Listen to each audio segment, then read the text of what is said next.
The road towards self-actualization. One can choose to go back toward safety or forward toward growth.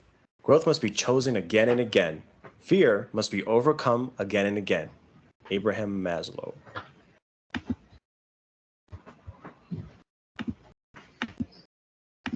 Introductory material.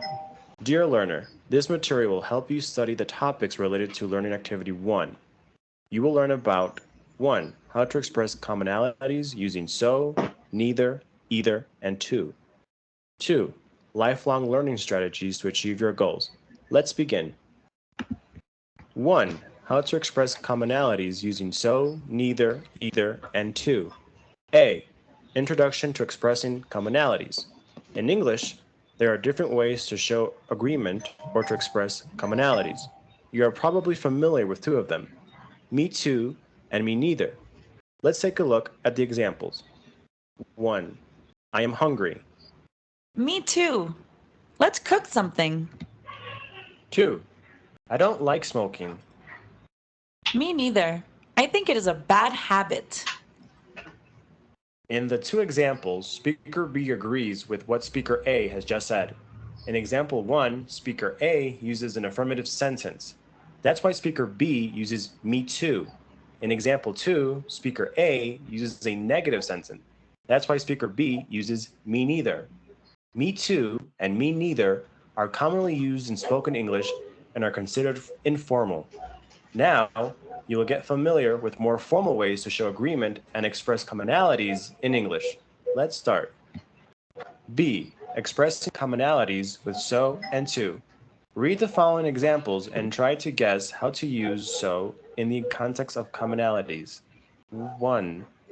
She's very punctual. So am I. I think being punctual is a way to show respect for people. 2. They always get up late on Sundays. So do I. I love staying in bed watching TV. Did you understand how to use it? If not, don't worry. Let's analyze the way Speaker B replied in the examples above. Example 1. So am I. Example 2. So do I. Can you see the pattern? So plus auxiliary plus subject. This is a formula you should follow if you want to show agreement or express commonalities using so. The auxiliary you use depends on the sentence you are replying to. Read the following examples. They are successful. So am I. Carlos is going to travel next week. So is Monica. Mark looks elegant today. So does his wife. Luisa has 2 daughters. So do I. We bought a new apartment last year. So did our parents. I would love some hot tea now. So would I. They'll get married in June. So will Peter and Jane. He has traveled all over South America. So has my sister. Mario can speak German. So can Mariana. My teacher should be more organized. So should I. You could be anyone you want. So could you. In the case of to, you need to use the following formula when you want to show agreement or express commonalities. Subject plus auxiliary plus to. In the following examples, Speaker B will reply to what Speaker A said in the previous exercise. This time, though, Speaker B will use to. They are successful. I am too. Carlos is going to travel next week. Monica is too. Mark looks elegant today. His wife does too. Luisa has 2 daughters. I do too. We bought a new apartment last year. Our parents did too. I would love some hot agua panela now. I would too. They'll get married in June. Peter and Jane will too. He has traveled all over South America. My sister has too. Mario can speak German. Marina can too. My teacher should be more organized. I should too. You could be anyone you want. You could too. C. Expressing commonalities using neither and either. Read the following examples and try to guess how to use neither in the context of commonalities. 1. She's not proactive. Neither am I. I find it hard to take initiative. 2. They don't go out on Fridays. Neither do I. I have to get up early on Saturdays. Did you understand how to use it? If not, don't worry. Let's analyze the way speaker B replied in the examples above. Example 1. Neither am I. Example 2. Neither do I. Can you see the pattern? Neither plus affirmative auxiliary plus subject. This is a formula you should follow if you want to show agreement or express commonalities using neither. The auxiliary you use depends on the sentence you are replying to. Read the following examples. They aren't proactive. Neither am I. Carlos isn't going to travel abroad. Neither is Monica. Mark doesn't look neat today. Neither does his wife. Lisa doesn't have children. Neither do I. We didn't buy a new apartment last year. Neither did our parents. I wouldn't go out with her. Neither would I. They won't get married in June. Neither will Peter and Jane. He hasn't traveled all over South America. Neither has my sister. Mario can't speak Chinese. Neither can Mariana. My teacher shouldn't be so impolite. Neither should her students. You couldn't be more right. Neither could you. In the case of neither, you just need to use the following formula when you want to show agreement or express commonalities. Subject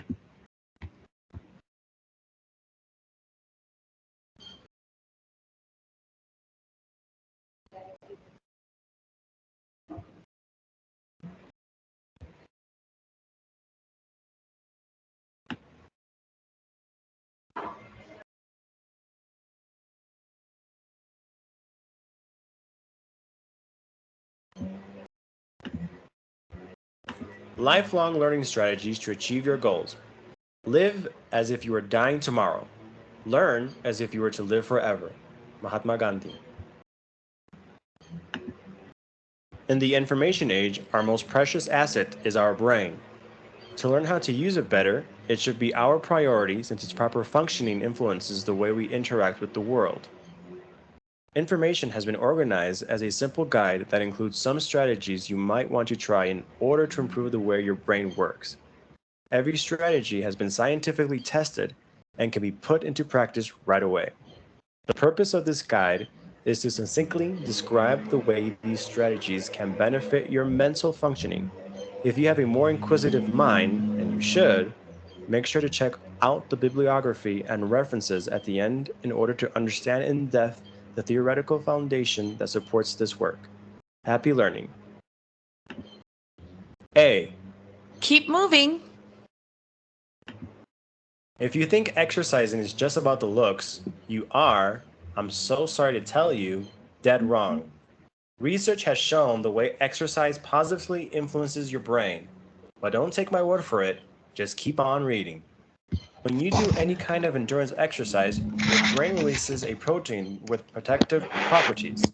It raises the levels of another protein called BDNF, which spurs the development of new neurons and promotes their survival. Pretty sweet, eh? Exercising also affects the size of the hippocampus. The hippo what? The hippocampus. If you don't know what it is and what it does, get ready to be mind blown. The hippocampus is a small organ that plays a very important role in regards to long-term memory and spatial navigation. In order to really picture its importance, let's imagine you damage it beyond repair. Guess what? From now on, you won't be able to record any new memories or functions. Exercising also improves your executive function and self-regulation skills. These skills depend on three highly interrelated brain functions. Working memory, that allows you to retain and manipulate different pieces of information over short periods of time. Mental flexibility, it allows you to keep or shift attention in response to a changing environment and/or apply different rules according to the context. Self-control, it allows you to assess the consequences of your actions. Don't you feel like going for a jog? B. Are you taking note? Believe it or not, there was a time when people used to handwrite absolutely everything. Are you surprised? Well, if scientists are right, that skill will have a comeback, or at least people who understand its benefits will start doing it more often. Don't you want to know why? In a nutshell, handwriting outweighs typing by far in regards to its cognitive advantages. Handwriting improves speaking fluency and increases the quality of students' writing. Students who handwrite express more ideas and their compositions are more cohesive. Students who type, on the other hand, show a diminutive ability to process new information. Take the tablet users. Actually, there are some pretty cool handwriting apps you can download for tablets too. It seems that handwriting enhances the process of reflection and manipulation of information because it activates more neurological processes. If you attend a lecture, research has shown it is more beneficial to take handwritten notes since it improves the process of recalling information. While handwriters tend to be more selective, laptop note takers tend to transcribe rather than process information. Okay, take a break and go dust your old pen and notebook. It is time to put your fine motor skills to test. Everything we want is in the other side of fear. George Adair.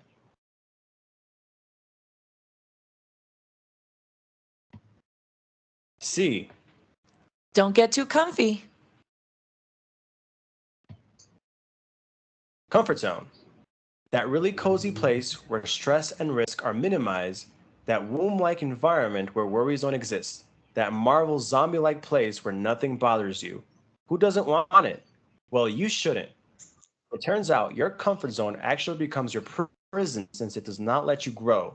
It prevents you from stepping out of it because you don't want to experience the feelings associated with it: fear of the unknown, fear of rejection, stress, anxiety, etc. But shying away from those feelings doesn't decrease them over time. You don't need to be a rocket scientist to know this, right? You know it, and I know it. So what now? Well, the idea is not to become your own bully. The idea is to design a plan to get out of it gracefully. It is not an easy task, but it's worth it. Let's see why it is challenging. There's a part of your brain called the amygdala that is responsible for our emotions, emotional behavior, and motivation, and the fight or flight response. When we face uncertainty, experiencing something new, learning something new, the amygdala hijacks the body until a potential threat has been fully scanned. So far, so good, eh? Well, it is not that simple. There are two types of memories: implicit memory and explicit memory. Implicit memory has to do with emotional experiences. Remember that elementary school teacher who told you your drawings were horrible? Guess where that is stored? Explicit memory, on the other hand, deals with a conscious recollection of information. When the amygdala takes over, the access to sensible and conscious information is clouded. It is like when you get angry and say something stupid that you consciously don't mean. Or that one time when your crush talked to you and you didn't know what to say and just blushed. Freaking amygdala. But don't feel there's nothing you can do. Actually, you can take baby steps and start feeling like taking more risks more often while building more confidence in the process. Any learning process will cause some level of anxiety, but research have found that in order to maximize your performance, it is necessary to experience a state of relative anxiety. Some researchers call it optimal anxiety, but it is the good old zone of proximal development Vygotsky coined in the 20th century. In layman's terms, it means to do something that is neither too easy nor too complicated, something that is challenging and motivating enough. By doing so, you'll be more productive and will have an easier time dealing with new and unexpected changes. Be bold, but don't be reckless. What about having lunch at a different restaurant? What about learning how to make pasta carbonara? Little by little, you will build momentum in order to aim at higher goals. Don't wait any longer. Do it now. D. Can you picture it? Camels often sit down carefully, perhaps their joints creak. Wait, what? What on earth does that have to do with learning? Camels? Are you kidding me? Patience, dear learner. What you don't know yet is that the nonsensical sentence above actually is a mnemonic device to remember the Paleozoic and Mesozoic periods. Take a look. Camels. Cambrian. Often. Ordovician. Sit. Silurian. Down. Devonian. Carefully. Carboniferous. Perhaps. Permian. There. Triassic. Joints. Jurassic. Creek. Cretaceous. Neat, isn't it? Why would anyone be interested in something like this? Well, the point is that working memory, refer to section 1 in case you already forgot what it is, has a limited capacity. Untrained people are able to manipulate 4 bits of information in their short-term memory at a time. Remember that party where you were introduced to a bunch of people and you were not able to remember a single name? There you have it. The limits of your working memory might have been taking its toll on you, or maybe you should need to be more attentive. Anyway, the thing is that there are strategies to stretch the power of your working memory. One of them is chunking, which consists on grouping several items into one larger whole that is easy to recall. Camels often sit down carefully, perhaps their joints creak. 9 single words to remember in order becomes one strange phrase. Get it? There are different ways to chunk information, but there's one special characteristic great chunks share according to the experts. The more vivid, grotesque, absurd, shocking, and unusual, the better. Picture an octopus that has eyes at the end of its tentacles. Do you think it might relate to a part of your brain? If your answer is yes, you are some kind of weird visionary because it actually does. It is a mnemonic device to remember the occipital lobe of the brain that is in charge of processing visual information. The OC in octopus reminds you of occipital. The eyes on the tentacles remind you that the occipital lobe is in charge of visual info. I bet you will never forget this. That's the idea of chunking. You can't start by borrowing somebody else's mnemonic devices and then start designing your own. The more you do it, the better you'll get at it. Isn't it cool to use your craziest ideas to help you remember relevant information? You can do this with your English learning process too. There are many resources online. Google the topic you are interested in and try to find the mnemonic devices other people have used to learn it. The sky is the limit. Contextualization. Listen to Emily talk about willpower, determination, and facing challenges. Have you ever been in her situation? A determined mindset. In general, people tend to think that real talent is something you have or you don't have. I used to believe that for many years, but I don't anymore. I have learned that in reality, everyone possesses the key attributes to be successful in the area of their choice. Willpower is like a mental muscle that you must exercise if you want it to grow stronger and stronger. Willpower is the fuel you need to tackle the challenges life has. If you choose to believe you don't have willpower, you are right. And if you choose to believe you do, you are also right. Everything is based on your mindset. That mental attitude predetermines the way you are going to react to the situations you have to face daily. My dad is an example of this. He was an alcoholic until one day he decided his dreams were stronger than alcohol. He quit drinking and went back to school. It was really hard for him to compete with younger students, but he was determined. 2 years ago, he graduated from high school. He had always wanted that. After that, he has had to face many other challenges, and so have I. But now our willpower is stronger than ever. He thinks hard work pays off, and I do too. An American psychologist called Timothy Leary once said, "You can be anyone this time around." And I couldn't agree with him more.